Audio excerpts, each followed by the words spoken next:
Turf Talk Tuesday. I will open the phone lines any second. While we're waiting for you lovely people to tune in, here's a little bit of this. Changed my mind. Maybe it was right that if you take those views, maybe you should be cancelled. Wow. You're on Talk Radio, right? He said, we've had a complaint. Somebody's phoned up because in one of your videos, you're being untoward about paedophiles. Oh my God, don't be ridiculous. I'm not a vet, but I know what a dog is. Would I go to a women's refuge in your world? Well, no, because then it wouldn't be a women's refuge, would it? Cancelled. There are boys and girls toilets in schools, and girls don't have access to single-sex facilities on the basis that we are changing. I'm asking you, as a mother, do not use female spaces. So then there's the problem, isn't it? What do you have against trans women? I don't. I just don't think they're women. Cancelled. And apparently neither does Nicola Sturgeon. So we're all on the same page now. Isn't it great? What a gift. What a gift her idiocy has been to each and every one of us who've been screaming until we're hoarse from the sidelines. Okay, it is Turf Talk Tuesday. And I've got the wrong captions up, so that's always a good start. Okay, here you go. If you are in the United Kingdom, your free phone number is 0800 058 4204. If you're in the US, it's 877 729 1771. Canada, it's 8888. I don't know if you do doubles actually. 35. I'm going to answer straight away. Hello, good evening. This is Turf Talk Tuesday. My name is Kellie-Jay. You can say who you are. You don't have to. What would you like to say? Hi, Kelly. My name's Antoinette. I'm calling because of a situation that happened, you know, with the trans Scottish prisoner. Mm-hmm. Well, today I was minding my own business on the internet and I seen somebody asking for advice on the internet how they can get transferred to a women's prison when they have a history of sexual deviancy. Where was this? On Reddit. God. And what was the advice? Well, other people were supporting him and saying, oh, you can go to a women's prison, it's okay. And he said, here's a screenshot of my probation letter, because I didn't go to probation or something. So on the letter, they blocked it out, but I seen where the probation office was. So I thought, I'm really concerned here that there's a man on the internet asking other people how they can access a vulnerable women's space when they have a history of sexual deviancy and they're being brazen about it. How's this acceptable? Well, I have no idea. Did he use the word sexual deviancy? Yes. And I called the probation office, and when I called, the man answered and he said, what's this got to do with you? I said, it's got everything to do with me because I've been a vulnerable woman who has been sexually assaulted by a man in the past. And if someone on the internet is saying I'm a sexual deviant, they shouldn't be in a vulnerable space with other women. Absolutely not. So I got put through to the probation worker and she stated that she's going to contact the police, and went online and seen the comment herself and was disgusted. I'm sure Reddit is absolutely full to the brim of people asking advice about things that are inappropriate. Pretty bad, yeah. Pretty bad. I'm very scared because that transgender that was rejected, it seems to have opened a doorway for other people trying to jump on the back of the bandwagon and take advantage of an already broken system to be in access with these women, and no one's speaking on behalf of these women in prison. Where are their voices? Who's protecting them? They're not being protected. Well, worse than that, they're being used as some sort of vile experiment. I think rather than people are now going to jump on the bandwagon, I'm really hoping that bandwagon has left the building. I'm really hoping it's people. I don't know how it happened that anybody ever thought it was right, but a lot of people had no idea what was going on. And actually, if you talk to people about it, if you just talk to people in your family who don't know about the situation, and you told them about this situation, it hadn't made the news, but you said, did you know there's rapists in women's prisons? They would probably think you were making it up. Well, now everybody knows. So, and it's what I find terrifying, that they're being so brazen about the malicious intent of being in this. Like, I don't want to take away from genuine trans people. I understand there are people that are genuinely trans and just want to get on with their lives. But these other people, these anti-activists, they're a different breed. They're not genuinely trans. They're using this system to elevate themselves above women. Like, they're pushing us to the side to make themselves, I don't know, like more. What's the word? Sorry, I've lost my train of thought. I'm just nervous. That's all right. I'm going to disagree with you. I'm going to say I don't think actually there is anybody that is genuinely trans, but there might be people that genuinely believe that they are. I think they're very few and far between. They all believe that maybe they would be better off in a different body, which I find just that it's just preposterous. I do. Go on. Sorry. I do want to say, because I do agree with you on some aspects with that. However, with people like Blur White, the offensive tranny on YouTube, Book Angel, they are fully aware of their biological aspect, and they've admitted that, yes, I am a woman, but I want to change because it makes me feel comfortable, but they don't ram it down other people's throats. That's fine. But I mean, like, the people, like you said, are using it for sexual deviancy.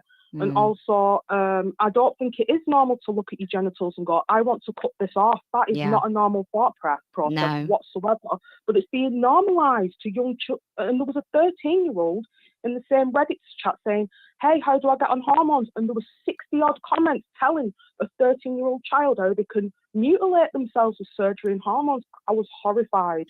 Yeah, I think there's a whole community called egg hatchers. And what they do is they go and pull in vulnerable girls like that girl. And often the people that will be advising that girl how to most swiftly get her breast cut off and get hormones will be all too gynophilic men.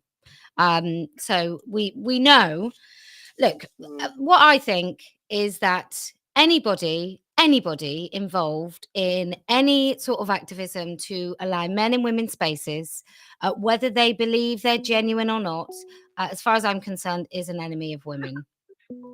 Yeah, I agree with you. Oh, sorry about that. No, it's quite all right. But thank you so much for calling. And I hope something decent happens.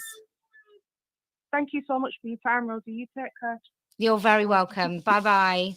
Thank you, bye. Oh, Reddit is a hellhole, isn't it? Reddit is something else. Reddit, I mean, just look, just don't let your kids on Reddit. Good evening. This is TERF Talk Tuesday. My name is Kellie-Jay. You can say who you are. You don't have to. What would you like to say?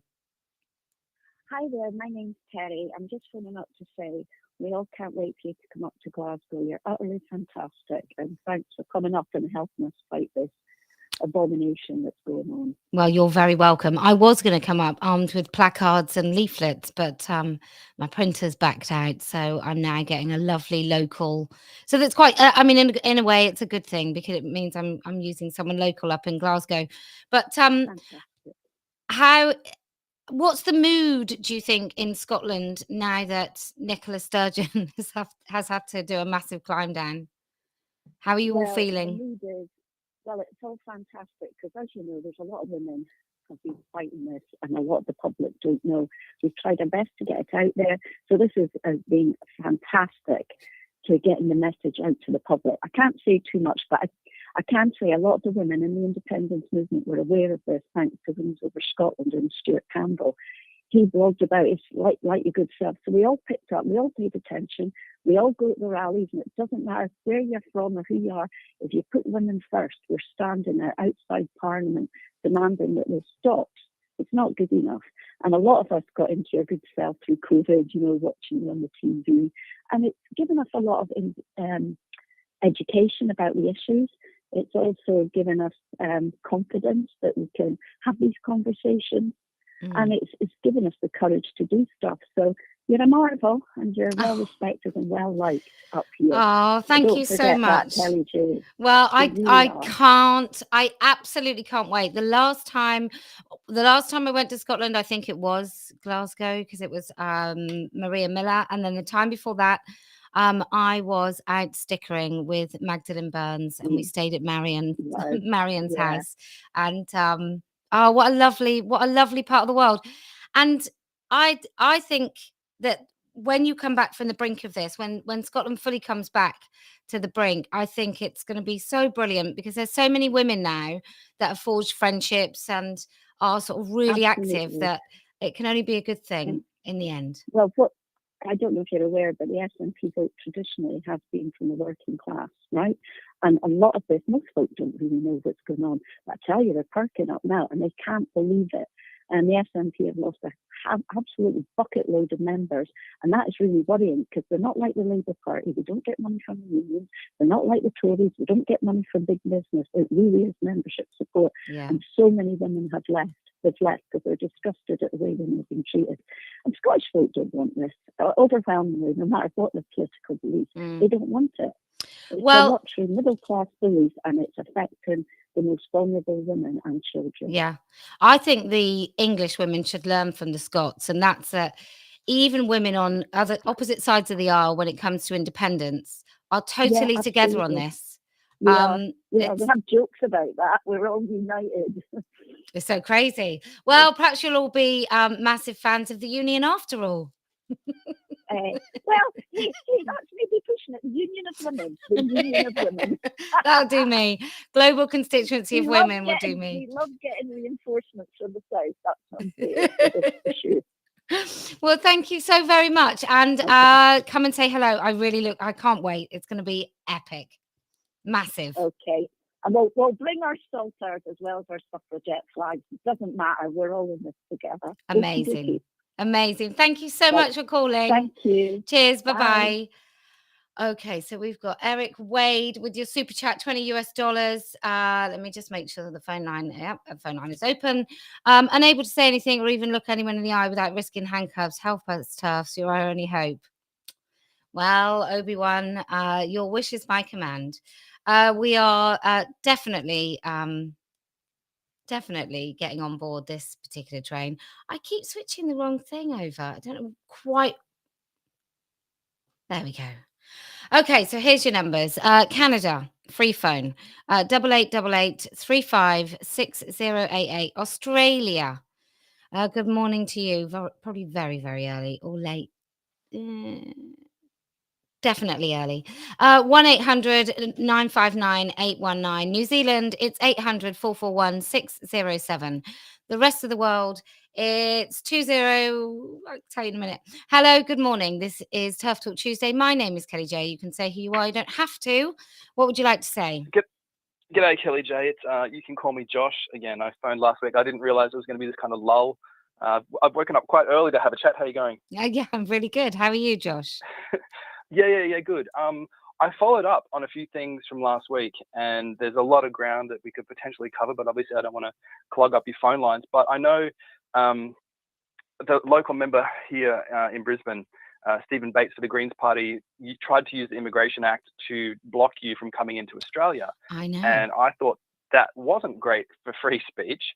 So I did a little bit of digging and made a few phone calls just to sort of see if free speech was respected by this particular political party and these particular individuals. And it was a fascinating little journey. So I thought I'd tell you a bit about that if you're interested. Yes, please. Okay.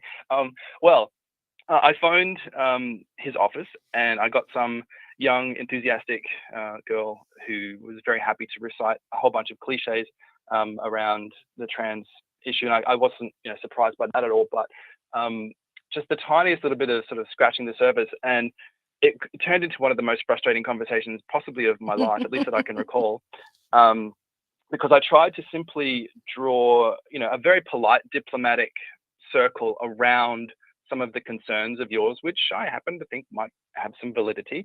And like me finishing the sentence of, there being concerns about men in women's prisons, this person was so captured that she responded with, "Oh no, that's not possible. That doesn't happen."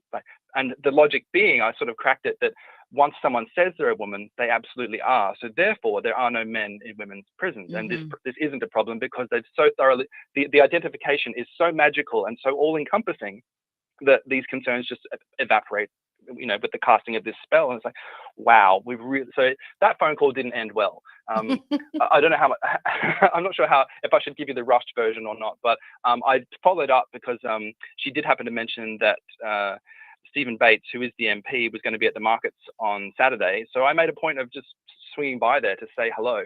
And I was prepared for the worst, was pleasantly, I don't know, I won't say surprised or empowered, but do you want to give you a rundown of that conversation? Do it, come on. Okay, all right, sure. I've got notes. I took notes of the whole thing that as it unfolded. Yeah, here we go. It's interesting, like the way these guys defend trans people in terms of how awful it is to other people. Like racism is a charge of othering, and transphobia and homophobia are charges of othering. Yet anybody who disagrees or has the slightest reservation about men not being women or women not being able to be men, like the whole sex change philosophy from a reality-based standpoint, as I call it, it's very, very interesting how quickly those people can become Nazis. So the references that were made to you specifically and their supposed justification for trying to use the Immigration Act. So on the basis of protecting the community, they wanted to block you.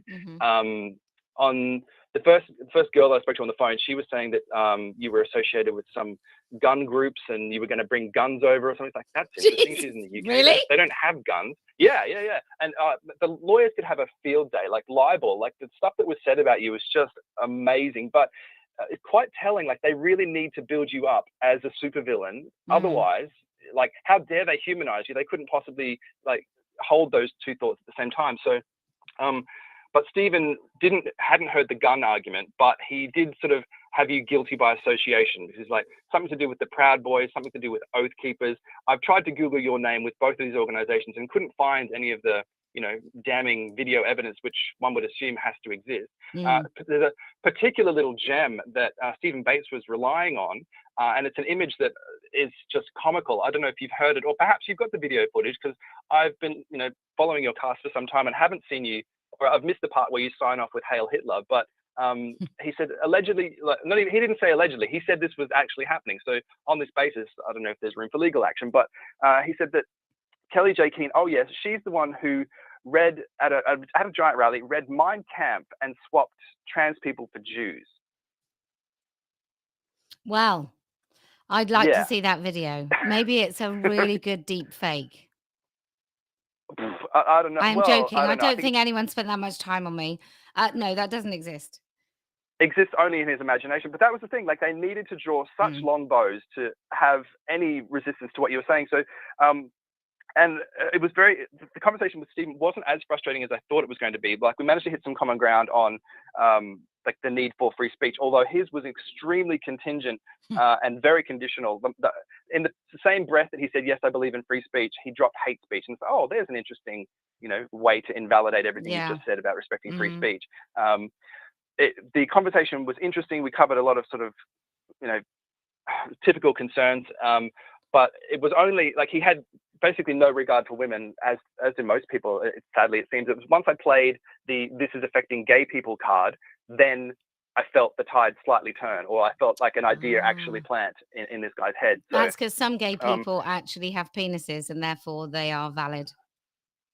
That's and in terms of like the trans movement potentially turning a generation of kids that might have otherwise grown up to be gay into like the sterilized people who have done irreversible biological harm to themselves. And he barely took that point, like didn't want to acknowledge it, but I could tell that it landed.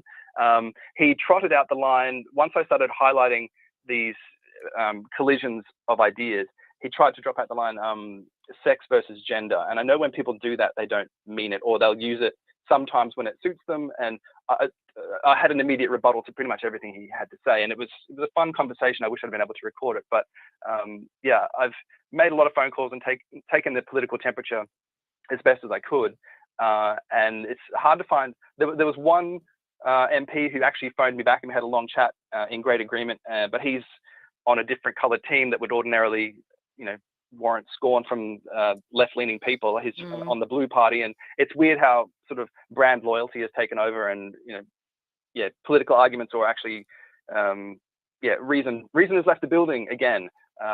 We spoke about that last week. Yeah, so, it's so terrifying. I do honestly, I've got to this point. So I talk to women, Black women in America who would call themselves radical feminists, and they talk about the only reason civil rights in America was listened to at all is because it impacted men.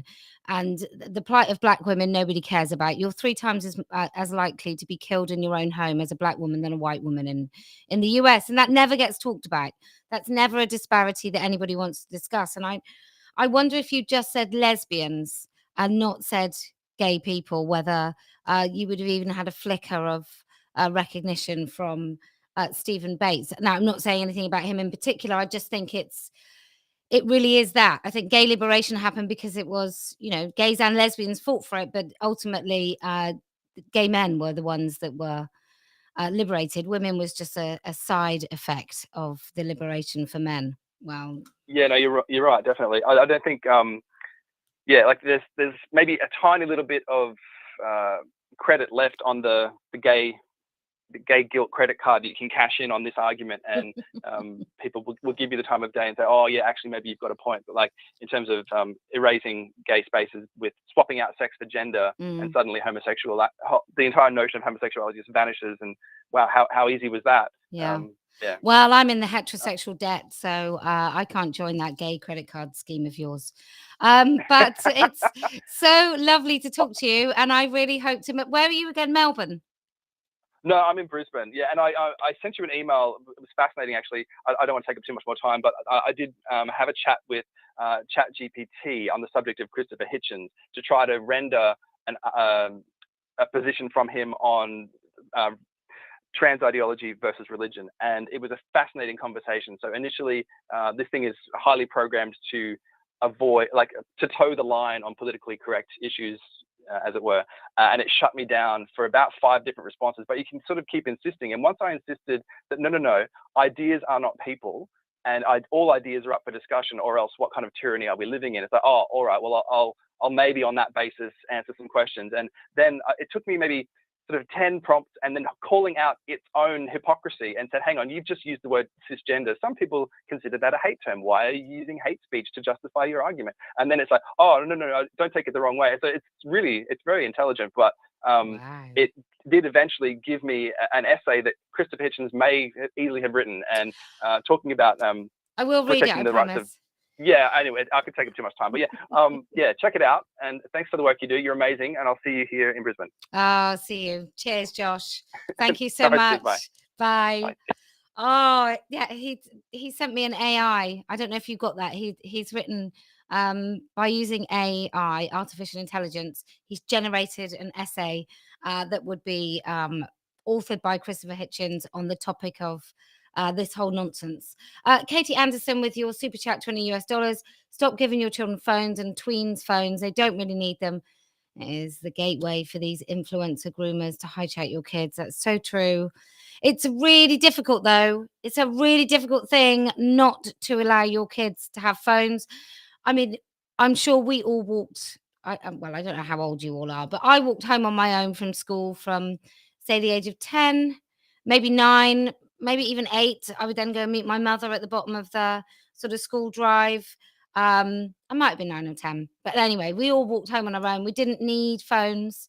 Just as many children were kidnapped, just as many people were stolen, just as many kids were hit on the way home, and none of us had phones. But then as soon as you've got that, and as soon as we have this information, it's very, very difficult to be the parent that says no. Hello, good evening. My name is Kellie-Jay. You're through to TERF Talk Tuesday. You can say you are, you don't have to. What would you like to say? Hello, Kelly. Hi, it's Misty again. I rang you last week. Hi, how are you, Misty? Yeah, I'm okay, thank you. I'm okay. I'm sorry, I've only just tuned in, so I'm sorry if someone else has asked this. At Hyde Park the other day, because I was watching it on the stream, was there no opposition there at all? Did No. None of them turned up? No. Not one. I don't No. get it, because I've never seen that before. Because no one's really mentioned it, and I thought it was. They've really only come tricky, so I once wanted to Hyde Park. There's been a couple of really? lonely kind of with a trans flag about sort of 100 meters away, but no, we never have opposition at Hyde Park. That was the first and only time. They really do leave us alone there. That's really good. Mm. Okay.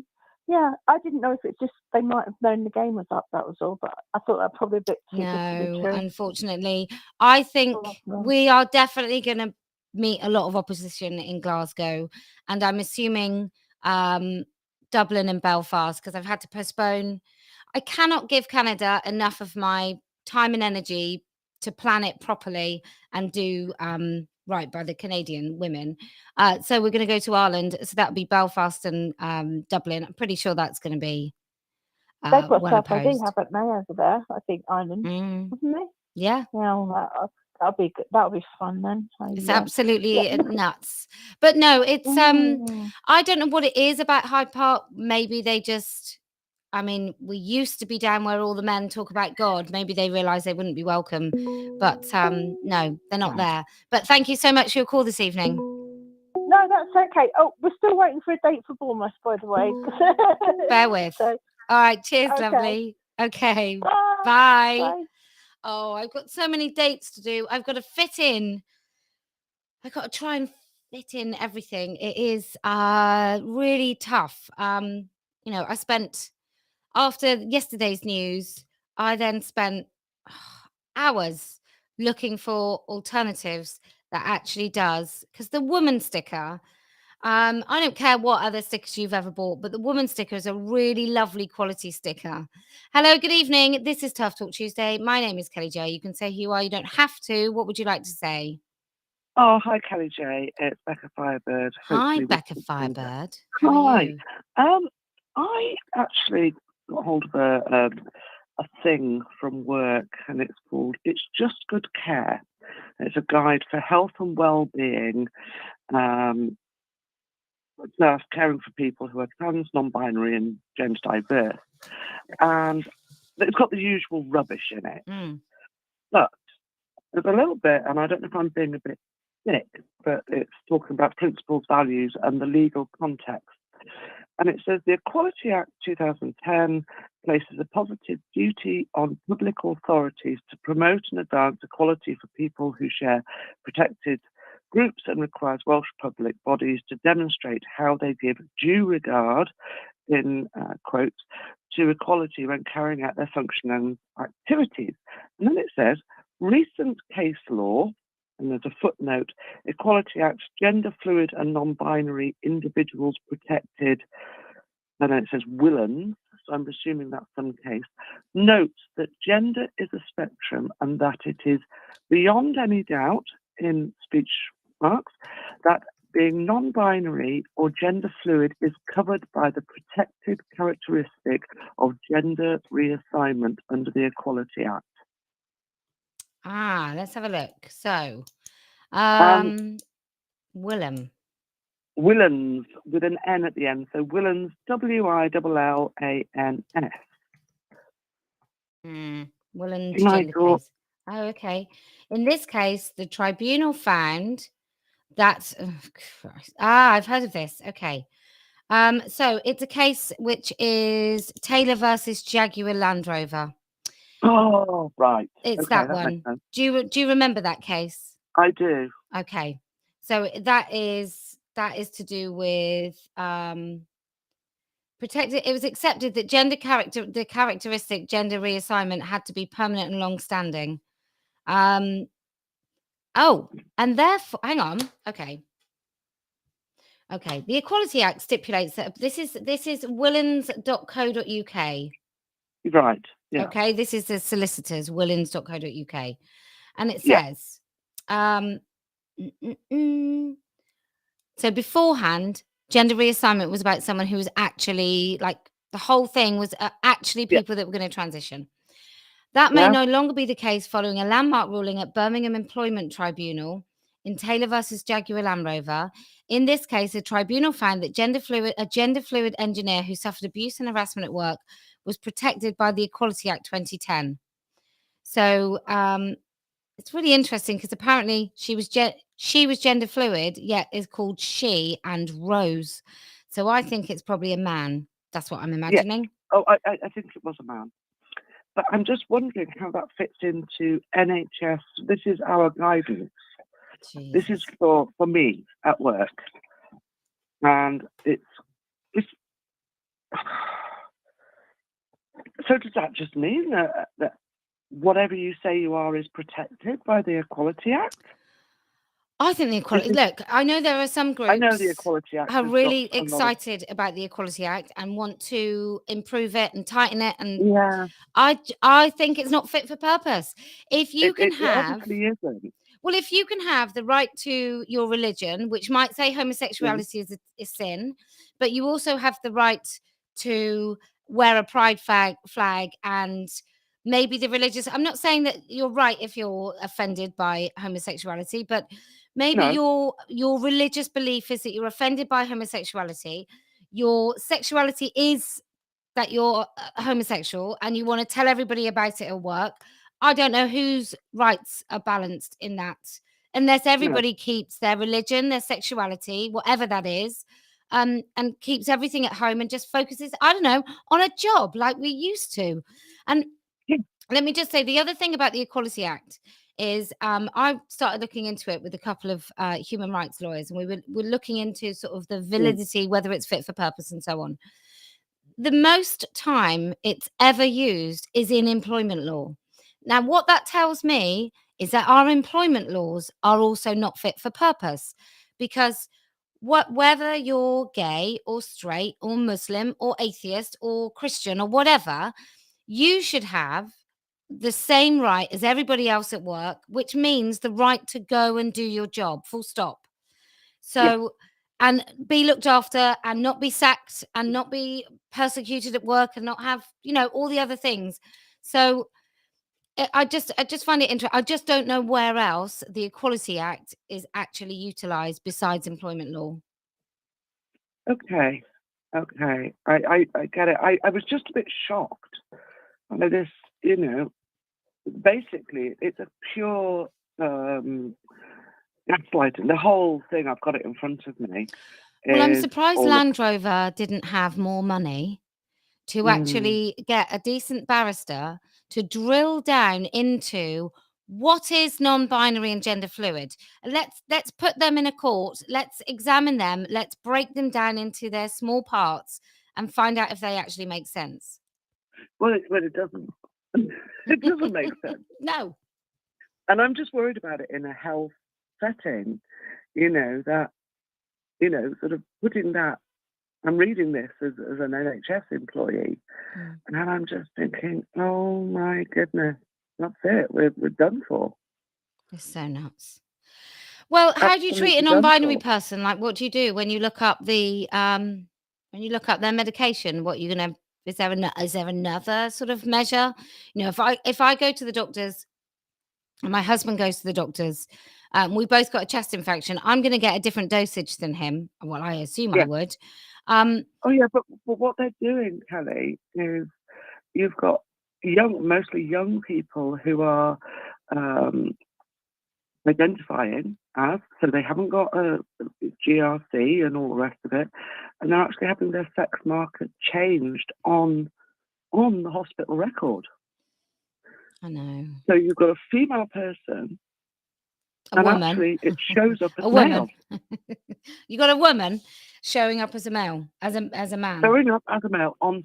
So the first thing, if that person goes into A&E, they're going to pull up to book this person in, if you like, and state that person's been either admitted or what have you, and it shows up that they're male. It's a, excuse my language, but what a shit show. Well, I don't know whom it serves besides a really small number of people, and actually it doesn't even serve them. It just pays them lip service, but it puts them in danger. It is, and it's growing. It's really growing. And I come from what I would call a fairly sleepy place.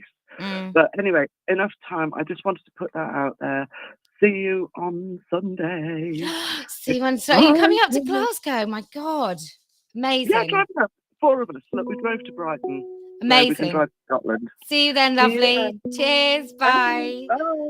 Hello, good evening. This is TERF Talk Tuesday. My name is Kellie-Jay. You can say who you are. You don't have to. What would you like to say?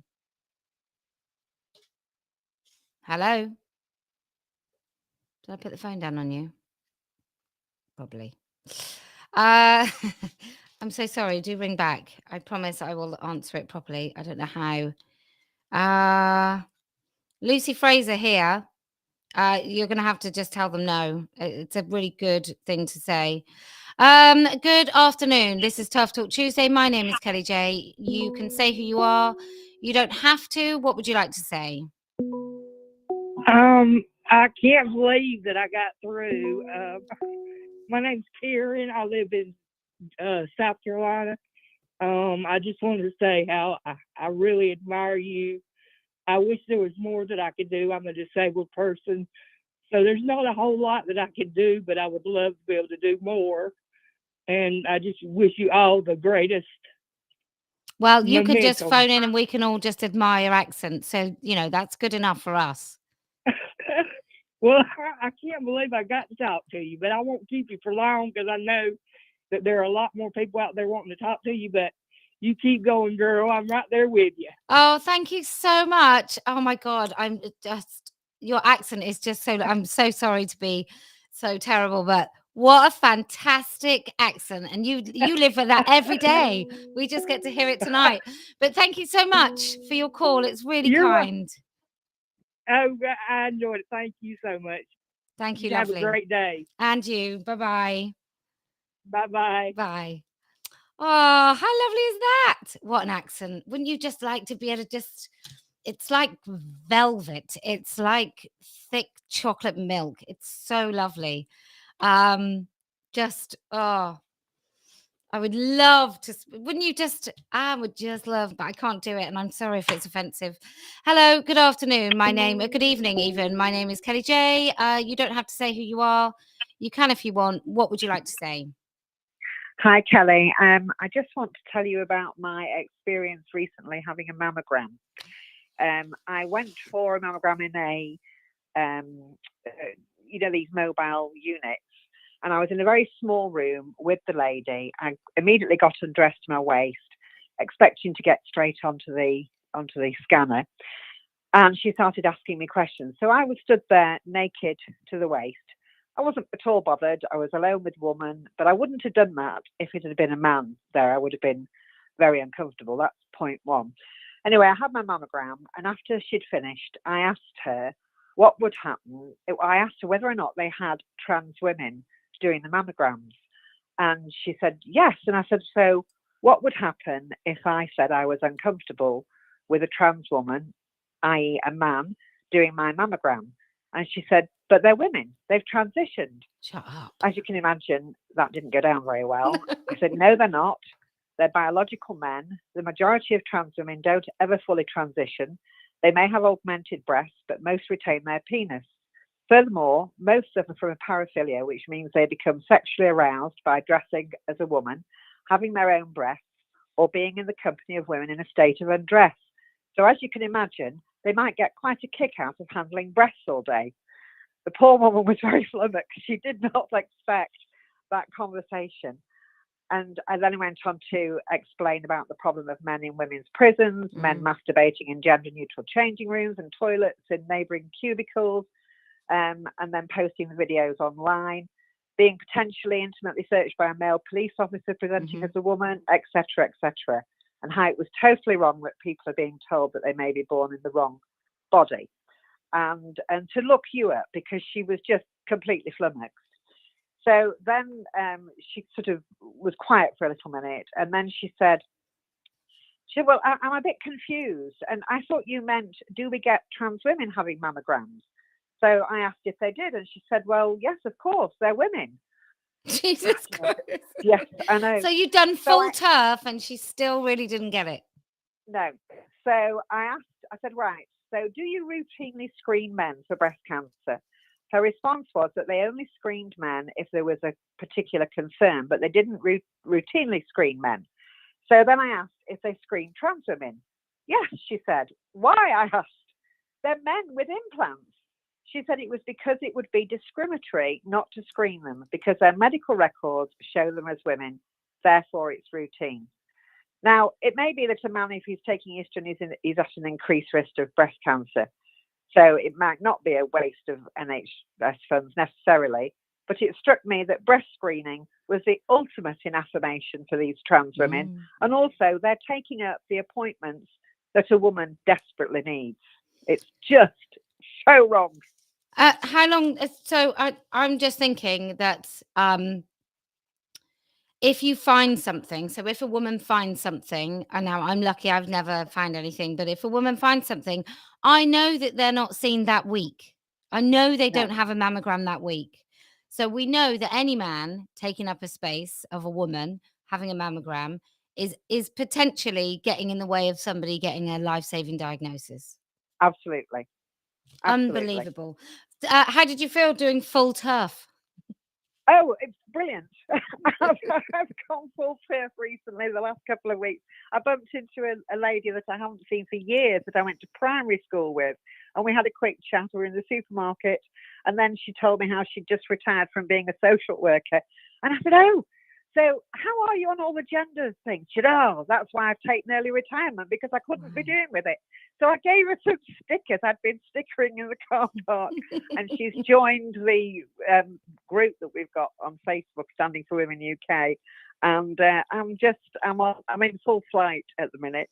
Wow. Well done you. And it's it's really sad, isn't it? Your friend probably was a social worker for a very long time, really experienced. Probably quite relatively well paid in comparison to the new recruits who don't know what they're doing, and probably could ultimately would save everybody money because she'd be able to work out what is really going on in a very short space of time. And she's left the profession because of this crap. Yeah, absolutely. And this is I know somebody else who's a teacher who's left for exactly the same reason. It is absolutely appalling. By the way, I did a poll on Twitter asking if people would be bothered by having a trans woman do their mammogram, and it was 92% yes, they would be bothered. Who are the 8%? Who are the 8%? Oh, well, some of them said, well, if it was a man, I've got a breast consultant as a man. I'm like, no, not somebody who's actually being honest about being a man. Somebody who's presenting as a woman and they're getting a kick out of handling breasts. I mean, if you've had a mammogram, you know that it's not just a case of you standing up against the screen. Your breast gets hold, because they have to get hold of your breast and position it and manhandle you. You don't want a man doing that. You don't, especially an AGP man. I mean, it's just appalling. A, that you might get a trans woman, a radiographer, and B, that trans women are taking out mammograms. It's just utterly wrong. And it goes back to what you say all the time. It's the thin end, the pronouns are the thin end of the wedge. And this is the thick end of the wedge. You've got another call coming in. I have. But thank you so much. Lovely to talk to you. Go on. No, I need to tell you something quick. Go on. In court, if you are forced to refer to a trans woman attacker as she, surely that would be going against your oath to tell the truth. Yes, it would. But they don't care. They'd rather us lie and save a man's highly made up face. So, okay. Yeah. All right. Thank you very much. All right. Nice to talk to you. Cheers. Bye-bye. Bye. Hello, good afternoon. This is Tough Talk Tuesday. You are through to Kellie-Jay. You can say who you are. You don't have to. What would you like to say? Hello, Kellie-Jay. This is Eric Wade out in Arizona. How are you today? Hi, Eric Wade in Arizona. Yes, I'm really good. How are you? Am I actually on your stream? You are, yeah. Wow, I didn't expect to get through. Anyhow, it's like magic. I just wanted to weigh in with a male voice and say that I don't ever want to perform a mammogram, and I never want to wind up in a women's prison. So keep up the good work. I hope more women, not just feminists, but even trad women will, hear your voice and join your cause, because I think the social delusion has gone on long enough. Yeah, me too. Just for the record, though, Eric, I am not a feminist either. I don't know. I don't even know what trad means. Does that mean someone that falls in love with a man and has kids? Well, trad just means that, as far as I understand it, it just means that, that would be an adult woman who still holds on to the dream of, a heterosexual, sort of sex roles based life with a man and possibly having kids in the future. stuff like that. Well, I believe in sex roles, and I just don't believe in housework or unpaid labour. But the rest of it, I'm quite happy with. Right. Anyway, so nice well, to I won't talk take to up you. any more of your time. I just wanted to say hi. I've been following your channel for a long time, and I was one of the people who jumped in first thing when Elon Musk said, "Who do you want back on Twitter?" I was like, Posie Parker, stat. Ah, thank you so much. Anyhow, you know, as a single white male, I really can't say anything. You know, if I had a YouTube channel and I was trying to say this kind of stuff, I would probably be shut down and run off the platform in 30 seconds. Well, I don't know why. Look, there's a lot of women that actually do get shoved off this platform too. This was the only platform I was still allowed to be on, YouTube. I was off Twitter for 4.5 years. My Posie Parker Facebook got obliterated. I'm not allowed to advertise on Facebook or Instagram. My big sticker supplier that I've been using for the last 5 years just refused to print any more stickers for me. Teespring won't print any T-shirts. Awesome Merchandise won't make anything for me. Patreon won't let me take any money. Give Butter cancelled me, and I thought they were conservative. As did crowdfunding platforms, and there's one with Go in it. So yeah, I'm pretty cancelled. I just managed to come back to YouTube. So you know, it's lucky for you in many ways. Exactly. Yeah, I mean, you know, those are, I mean, you see all the people in your chat, you know, I mean, there's, I'm just one person who's been following you for years, and I've seen you disappear from various platforms, not of your own will. I'm just hoping that, as many are, that you and those of your ilk will be able to take advantage of, you know, some sort of social wave on the media, and be ready when the time comes that more Elon Musks, you know, and others who are willing to let, you know, people speak against the current, you know, narrative. Yeah. You know, are ready to take advantage of that. So, well, I think you know, they are. I think people have worked very hard. I don't want to take up too much of your stream. Well, you know, because there's a lot of people with a lot of important things to say, and I just wanted to say hi. Well, thank you so much. I'm going to move on to the next one, but thank you so very much. It was lovely to talk to you. Cheers. Bye-bye. Sure thing. Hello, good evening. This is Tough Talk Tuesday. My name is Kellie-Jay. You can say who you are. You don't have to. What would you like to say? Oh, yeah. I use Miss Chopsy on Twitter. Hi, Miss Chopsy. Hi, yeah. I'm a neighbour of yours in lovely Bath. Oh, hi. Yeah. I was talking to my husband the other day, just talking about this thing with straight men not wanting trans women in their spaces. And I said, hang on a minute. If you saw a trans woman, trans-identified man go into the toilet, would you follow them in, or would you wait till they come out? And he said, there's no way I'd go in the same time as they're in there. And I'm a bit late to the party on a lot of things, but the penny kind of dropped then. And I thought, that's probably why these guys are pushing to have trans-identified men in our spaces, because it's what it's going to say about them if they're happy to share a space with somebody who's, you know, kind of, you know what men are like about being assumed to be gay or doing anything that looks remotely gay. And I think that's really a lot of the reason that people who don't seem to have a dog in the fight don't want these people in their spaces. I reckon you could be right on that. That actually I think it's a little bit of both. I think men don't really care whether or not we care. So I think that's one.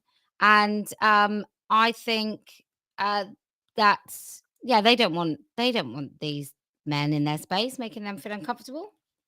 No, that's what I said. Would you follow them in there? Knowing, I mean, you know, my bloke's a big bloke, he can handle himself. And he said there was absolutely no way he'd go into a toilet behind, you know, a trans-identified man. I'm trying to correct the language. I'm trying to stop saying trans woman, so that's why it's coming out so stilted. That's all right. You carry on. I'll correct you. But yeah, it's just like, you know, somebody who back in the day was very, very obviously gay. You know, there are some people you can tell instantly, you know, because of their mannerisms. You know, and back in the day, they wouldn't have followed a gay man into the toilet because of what other people would think about them. So you know what blokes are like. If he followed a trans-identified man into the loo, they come out and all their mates are going, "Oh yeah, what's going on there?" Then did you let them see you know what, and did you take a look at theirs, and you know what men are like. So yeah. I think you so, might be yeah. onto something, Miss Chopsy. I think you might be onto something that actually men find those men uncomfortable. Look, I honestly think that somebody who goes around this world pretending to be something they're not, I think that is uncomfortable, whatever that thing is. I'm sure we've all got friends who either speak a lot more posh than they really are, or a lot more sort of, there's people in the West Country who speak with a London, like, Mockney accent. Yes, I know. I mean, there was a little white girl. She was arguing with people on a bus, and it got put on YouTube. And she really was. She was like, "You get me," and she was. It just didn't work, because that probably isn't how she really talks. So I think all of us are uncomfortable with people pretending to be something else. I think we find it weird, and we listen to those impulses, and maybe men listen to theirs a little more than we do, because they don't have them very much. They don't have a kind of, "Oh no, I don't want to go near that." They don't have that very much. So when they do, I think they probably do listen to it. No, I agree. Yeah, because we, as we said, we have to grow up, as you've often been said, that we on a sort of primal level, we know when we're in the company of a man. Yeah. And it's not something you can just be kind and switch off. A lot of little kids don't really like men very much as well. They sort of recoil. Like I had a granddad who everybody loved, but that's because when he talked to children, he never went very close, and he always talked like whispery, like in kind of, and it was all about, for those children, it was about them taking the steps forward. And I think often men aren't like that at all. Men are very much like either especially men over 60. I mean, I don't know what happens, but they sort of arrive with their whole selves to very small children. And I don't know where I'm going with this, but it seemed mildly interesting when I started. Yeah, bless you. One thing I will say, while I've got your attention, because we know it's impossible to catch you through email because you're so busy. As I said, my husband, Bath taxi driver. I don't know if that's your local train station for your journeys to and from home, but he wanted to offer his way of supporting your campaign was, if you or your family need a lift from Bath station to home, please let us know, and there'd be some way, obviously, I could get to give you maybe his details, so you can give him a bell if you need a cab. Yes, please. There's so plenty of ways to do that. Oh, that's so kind. Thank you very, very much. That's a really lovely thing to offer. Tell him I'll definitely take him up on that. What I might do then is email you and just put taxi in capitals in the subject line, and it might catch someone's eye. Okay, that looks good to me. Thank you so much for your call. Well done. Cheers. Thank you. Keep up the good work. Thank you. Bye-bye. Hello, good evening. This is TERF Talk Tuesday. My name is Kellie-Jay. You can say who you are. You don't have to. What would you like to say? Hi, Kellie-Jay. Hi. I'm calling from the United States. I just wanted to tell you two stories. The first story is a very good one. I just reconnected with one of my friends. Absolutely love her. She's just such a wonderful person. And so as we're talking, I hadn't talked to her in a year. Now she's had triplets, so she's been really busy. Wow, yeah, that is busy. Yeah. And so I said, I just kind of like put out my TERF feelers. Like I wondered if she could, if how she felt about this. Now this is a very intelligent person. I mean, she's like a member of Mensa. And anyway, so I just kind of just started touching about that, about all these men dressing as women. And she launched into a full-on TERF rant. Oh, thank God. And I was like, I know. And she has 3 boys, and she's like scared to death that, they're just going to they're in school. They just started kindergarten. She's kind of freaking out about it. And she didn't know about you. And she didn't know about. Oh, well, she can't be that much of a TERF then. I'm sorry. No, she's had triplets. I'm joking. I'm joking. I know. But can I ask you a anyway, I gave question? him- Can I interrupt you massively? I just want to ask you a question. What was your lead in? Was it men in dresses? Like, what was your tentative kind of lead I'm in trying to to? remember the exact. I think it was people masquerading as Right. something that they're not. I think it's masquerading is like, I think the term I used. So I totally interrupted you. You were at the bit where you said your friend went into a full TERF rant. Full TERF rant, and she was like, I've never thought this was a good idea. And she's very much, this is one of the reasons why we're friends, is that her and I are very much into single sex spaces. We met each other in a single sex space situation, and we need our women's spaces. I mean, we need that. And now she's living in an all male household, 4 men and her. So she really does need her women's spaces. And I think that I didn't realize that she was that much against it. And so I just inundated her with a whole bunch of links, and she is very community minded where she is. She doesn't live in the same city I do. And so I think we will get another TERF. The second story I wanted to tell you and share with you just very briefly is my sister is kind of angry about this whole TERF thing and us being erased as women. And she went out to dinner with her daughter, who was 12, very beautiful, very innocent. She's protecting her.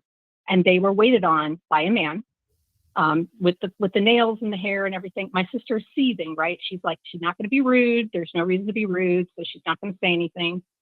So they finished, and then she, side note, my sister said he was a terrible waitress because he was terrible. Anyway, they got out to the car, and she says to her daughter, she said, that was a man. And what made her blood turn cold is that her daughter couldn't tell that was a man. And my sister was so upset with that because she said, you know what, they're even messing with our own biological defenses.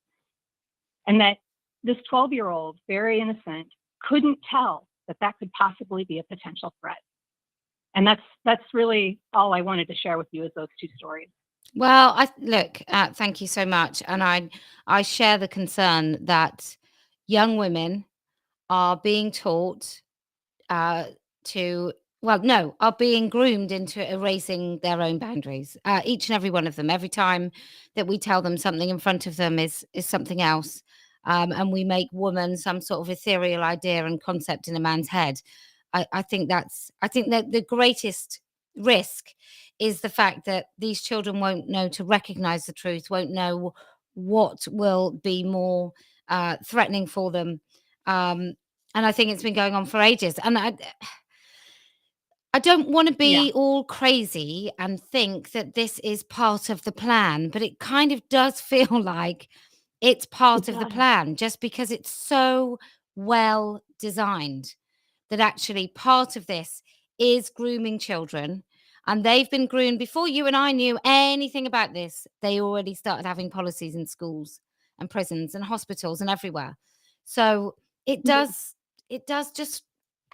feel like any minute now I'm gonna discover a little kind of cabal of horrible, rich, entitled, powerful men playing a fun old game of Risk with our safeguarding. That's exactly how my sister feels too, and that's why she's just so upset that her daughter's natural defenses to protect herself has been messed with. And she was like, how could you tell that was a man? And she then went through the litany of the reasons why that was a man. And so now she has to teach her daughter things that should come innate being a woman. And it just makes her angry. So, well, I'm not surprised. I thank you so much for what all of you do. You are doing such important work for us women. Thank you. And thank you for calling. 2 perfect kind of little stories for our time. And it's wonderful that each and every person in your story, apart from the person serving, was a full-on TERF. Apart from the and the 12-year-old will be fine. Oh, she'll be fine. Thank you so much for your call. Good evening. This is TERF Talk Tuesday, or should I say Guten Abend. My name is Kellie-Jay. You can say who you are. You don't have to. What would you like to say? I'm Norm. I'm calling from Berlin, and I just want to say that I think you're fantastic and just phoning to support you. And also, I kind of think that the tide's turning in the media right now. I don't know what you're thinking, but even on mainstream media, it's beginning to turn.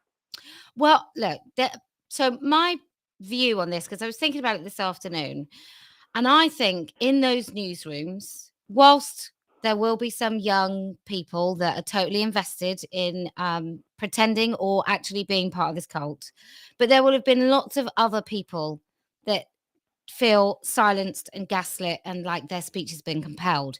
So this Isla Adam Graham story, this rapist, double rapist, not only was going to go to a women's prison, not only transitioned, so-called started wearing a bad wig after he was charged, not only after he was being investigated, he'd go into a college and watch girls get nude, but he's done this and it's really public. And I think what he's done is he's given people an opportunity to start talking about this issue because it's so blatant. Yeah, I think the other thing was, I don't know if you saw it, but yesterday Sam Smith was being discussed on Good Morning Britain. I think it was yesterday. Oh, yeah. And Richard Madeley referred to him as him and then got snapped back saying, no, it's they or them, which is completely ridiculous. But that has also sparked another discussion that I've seen a lot on Facebook today. I think non-binary is a load of nonsense, but I have not seen anybody more kind of. Oh, actually, that's really insulting to gay people. I was going to say he couldn't be more. I'm gay myself, by the way. So, but I'm just thinking Sam Smith in his video is very much a celebration of being gay, right? I'm not saying that. I'm saying that I know that male sexuality and female sexuality is very different. I know that not all gay men are wearing basques and tapes over their nipples, right? I know that's not, but it was just so overtly gay that I don't know what he's talking about. There's nothing kind of remotely not gay and male about that man. It's insane. Well, I think in a way he's probably just doing it to cause controversy, like Madonna used to, and just to get everyone talking. Really, which I think it worked. That's my impression. I mean, look, we had what's her face who did the WAP video that was absolutely revolting. I just think I don't think Sam Smith's video, apart from obviously urine and that sort of imagery, I don't think his video is any worse than Cardi B's. I think both are disgusting, atrocious, and should be only behind like an 18+. If you want to make that, if that's a video you want to make for your music video, go ahead. Do it. Yeah. But it should not be for public consumption for anybody under 18s. It should be something that you choose to watch if you're over 18. But, this is where we are as a society, isn't it? Yeah. But anyway, I just wanted to say that you got this gay guy's support in Berlin. I am English, but I live here in Berlin. So I can hear that you're English. So thank you so very much. What a lovely place to live. Oh, it's great. It's really good. I've only started watching your videos about 2 weeks ago, but I completely understand. I've got a sister and nieces, and I just think men are men and shouldn't be allowed in women's spaces, really. Well, I totally agree with you, and thank you for your call. Good evening. Cheers. All Bye-bye. right. Have a good evening. And you. Bye-bye. Hello, good evening. My name is Kellie-Jay. You are through to TERF Talk Tuesday. You can say who you are. You don't have to. What would you like to say? I can't believe I'm through. Hello, my name's Amanda. Hi, Amanda. I just wanted to ring and have a little talk a little bit about the schools. Mm-hmm. So I've had my own issues with my grandchildren's school, and that is at the moment now I've had to make a complaint to the ICO because they have been so awkward in giving me the RSC, PHSE stuff, which covers all the LGBT, sex education and all that sort of thing. But I just this evening managed to get accepted into a teachers group for PHSE on Facebook, and they're so totally captured. It is so disturbing. Really? To see them encouraging each other to bring in this stuff. I mean, they're purchasing with the money that they get sex toys. What? Yes, these are sex toys, and this is all under the guise of teaching RSE. They're talking about non-binary children that they have, who don't know, and they're letting them go into the female, or they can choose. They're telling them that they can choose. How old are these? Well, I guess PSHE is it's all ages. I mean, some of these ones where they're bringing in the sex toys, that's the older ones. So it's like, why does anyone need to know what a vibrator is? Like anyone, you could live your whole life and not know what one is, and you'd still be fine. Yeah, but they're just teachers that have raised concerns and things. They're what I'm seeing is grooming. I'm seeing adult teachers grooming other teachers who are feeling uncomfortable. Wow. To continue this. Can you take some screenshots for me? Sorry? Can you take some screenshots? You can get rid of people's names. We don't need to know who they are. I'm because taking screenshots. Yeah, definitely. Please send it to me at info@Sandy4Women. Well, yeah.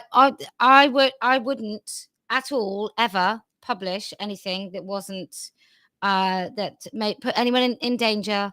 But I think these young teachers, they come through the teaching college. They've been taught a little bit at school.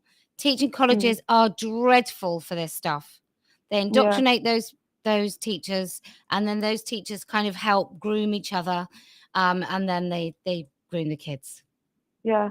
I mean, I had a meeting at the school when, I was trying to get the through a freedom of information request, trying to actually see the lesson content, and I was just being messed about so much. I had a meeting and I asked the safeguarding lead what the training was, and do you know what he told me? 3 hours over Zoom with the company, the third party company that sold them the resources. Jesus. That's their training to deliver LGBT, sex education, all of that stuff. It's so shocking. Well, I think eventually all this comes back to government. And a long time ago, before when my kids started school, I went to school. It was a really decent system. You had like the council or the education or whatever, the council running the schools. And it was sort of, you eventually knew where you were going. That the person at the top of the council education was the boss, and then they had a boss, and then eventually it was a government department, and then the Prime Minister.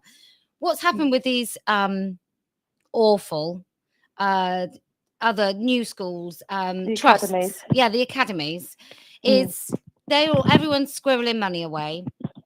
So I buy paper for my academy from my supplier that I also own. And so then I make a little bit of admin fee along the way. And I really hate it. I think it's a really bad system, and it only benefits shareholders. It's dreadful. Our local school went from a deficit of 250,000 to 750,000 pounds in 5 years. And the CEO of that trust had his finger in many, many pies, and he had a salary of $250,000 just for that particular trust, right? So horrendous. I hate them. However, what you've also got is you've got no one who's particularly accountable. So what it used to be is that if you didn't like the school, you had a really simple chain of kind of where you could go to make them accountable. And it would be a council, and it would be people, it would be taxes and all that sort of stuff. And now I think the government has failed, because they should be issuing the national guidance for what you teach in these lessons. Every single one. If the government is going to say you need to teach this thing, it needs to tell these teachers how to teach it, so they don't go to some nasty, groomy lobby group who then come in the school, and then they set that agenda and they set the tone of what the children can listen to. Yeah. They're doing a lot of this. The teachers are asking for outside resources and stuff that can come in and teach certain things, and they're still advertising, they're still encouraging them to get Stonewall in, for instance. It's I just think we've infantilized teachers. We know that decent teachers, after so long, have just had enough of the school system, and they get out because of the everything else going on. When my son was in year 6 going up to secondary school, they had a whole day talking about bloody anxiety. He'd never used that word before. He wasn't remotely anxious about going to secondary school. And then all of a sudden he was like, "What? I was thinking that maybe I've got anxiety and maybe I'll get lost." I was like, "You won't get lost. It's not like the size of a town centre." But there's something going on, and I think it seems to be the less responsibility people have. Well, I guess that's why. They're not very grown up, are they? And maybe that's how people 40 years older than me or 20 years older than me thought about me when I was 26. But they just seem like babies. And Amanda Jane Blackmore, who talks about development. We end our adolescence when we have responsibilities, and often for humans, that responsibility is children. So you could leave your adolescence at 18, or you might leave your adolescence at 35, or never. And I just think maybe we should stop teachers being able to teach unless they're like 35 and have had a different job. Oh, I don't know what we're going to do, but that's so frightening, though. Awful. So it is frightening. I mean, my granddaughter, she goes, this is her last year of primary. I'm absolutely petrified of her going to secondary school. Petrified. But I mean, I don't have, it's that they live with their mum, obviously. So, I can't, there's nothing I can do. There's nothing I can't say, I'll take her out of school, or it's not my decision. So, but yeah. It is. Well, look, pass it along to me. I've got some very nice friends in the press, and maybe we can flag it and we can just get it out, because I think that's how this has worked for so long, so well, is because people have no idea what's going on. No. So thank you so much. Right. Brilliant, and well done on everything that you're doing. Brilliant. Thanks so much. Cheers. Bye-bye.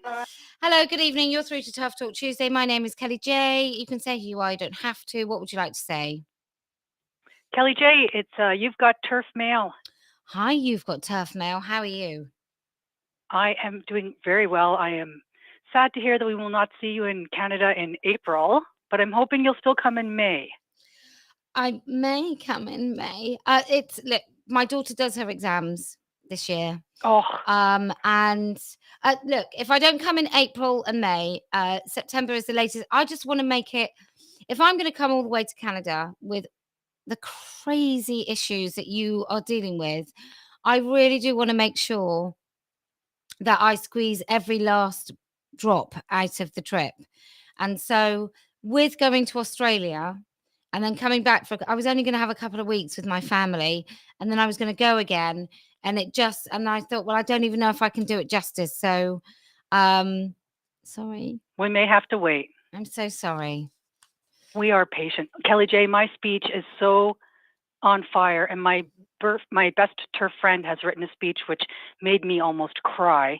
I'm going to quote Hamlet. It's going to be awesome. I can't wait for you to come. Oh, I'm so looking forward to it. I really, I sort of think Canada, Scotland, I'm sure the reason Canadians say a boot in some parts is because it was the Scots that landed, and the reason the Americans are a bit more is because it's all the people from the West Country in the UK that actually went to the US. I totally don't know what I'm talking about. It just feels right. But you're like the Scots, right? Like yours, if not more crazy in this gender rubbish. Well, things are starting to break, which is exciting. We had a couple of protests, one in British Columbia and one in Calgary, for parents coming out against sex clown library hour. So that got in the media and started people talking. And I was just told by my friend that a naked man has been parading himself in a ladies' change room in a Saskatoon pool. And parents are going and starting to protest that. And they'll be doing that, they say, until the the city changes the policy. So there are cracks in the ice. So exciting. We're starting to actually make progress, but at the same time, the protest in Calgary for the Sex Clown Library Hour brought out about 100 sort of TRA people. So we'll see what protests go like here. It's very, very difficult for us to get together and chat. And how does it's a real problem. How does it? Do you feel hopeful, or do you think there genuinely is a shift? Well, I guess I'm hopeful about because it's starting to cross into sort of left. I'd hate to even use the terms anymore because they seem meaningless, but we're starting to like make headway into the left wing, and they'll help push stuff back. So that feels good. Like to have parents show up in the street with signs makes me feel like we might get somewhere. But of course, we have to go for politics, right? We have to start standing for politics and putting this out on the table, much like you want to do with Keir Starmer. Yeah, well, look, that's quite a big, that's I don't mind being front and center, and I don't mind those things, but there are other places where politics is really important. For us in the UK, it might be even just your local town council, because we had did we ever call her? We had a speaker at one of our events who was sort of saying, or she might have called in last week, I can't remember, but she was saying it's a really good idea. Oh, she called him last week. It's a really good idea to, go and speak to the council. So in the UK, you can go and make a case for something, and so it's a lot quicker, that sort of thing. So I think maybe 2023 should be the year that if you can represent your local area in local politics, then I think that's something that we should all be doing. It's a weird thing here. We don't people just don't talk about it at all. So there is no room for that discussion in that way. So I was sort of thinking of maybe running for MP or MLA, even though I do not have a chance in heaven and would not want it, just so I can stand up and use my 2 minutes to say, hi, I'm here to talk to you about gender identity ideology. And at least put it out on the table and ask people, what is a woman? Let's do it. So we'll just see. Why not? What's going to stop you? Are you going to do it? I am. Oh my gosh. By the way, thanks Excluansic for teaching me your crazy laugh, because now I do it all the time. As I slowly lose my mind, I've taken on Excluansic. It's awful. I think you should do it. I'm the world's biggest introvert, and I wanted to die a woman and just be, have my ashes spread to the wind and no tombstone, no anything. I have loved my anonymous life, but I am slowly but surely coming to terms with that may not pan out for me. I may not be able to live an anonymous life. If not you, then who? I know. But the reason I wanted to call, because at first I was just like, oh, you still have to come to Canada, don't forget us.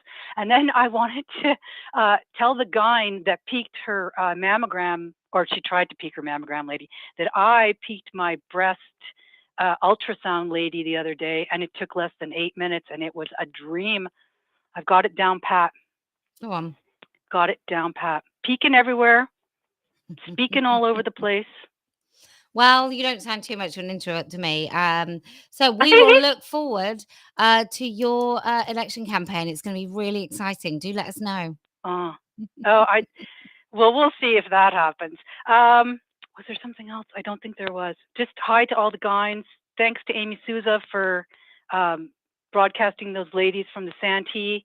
I don't know if you caught that, because you're busier than a one-legged man in an ass-kicking competition. Some great women at Santee YMCA speaking up for women's rights.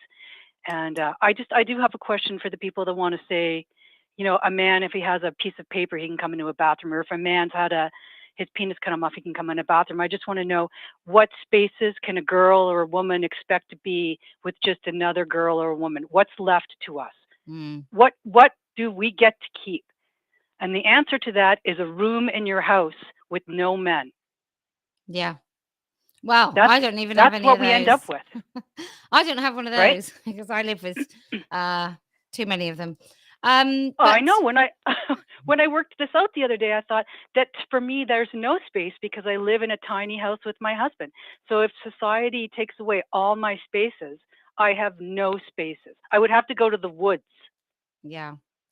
And It's weird. there might be bears because you live in Canada. But girls, there's a cougar down the street, so you're not wrong. Oh, is there? Well, yeah. Yes. If my husband ever leaves me, I'll be one too. So thank you. Thank you so very much for your call this evening. It was so lovely to talk to you. I look forward to seeing you hopefully within the next year. I promise. I promise. You be well. All right. Cheers. Bye-bye. Bye-bye. Okay, you beautiful people. Oh, I can hear myself. Okay, you lovely people. It was lovely, wasn't it? Wasn't it lovely? Someone said, please, can I arrange a rally in Edinburgh? I'm pretty sure I can.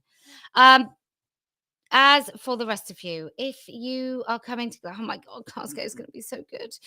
If you can stand, be in a chat with people you otherwise disagree with, then I promise we will win. If you can hold your head high, speak with courage, find an avenue and a route where you genuinely make a difference, then I promise we will win. And do you know why else we're going to win? Because I never lose.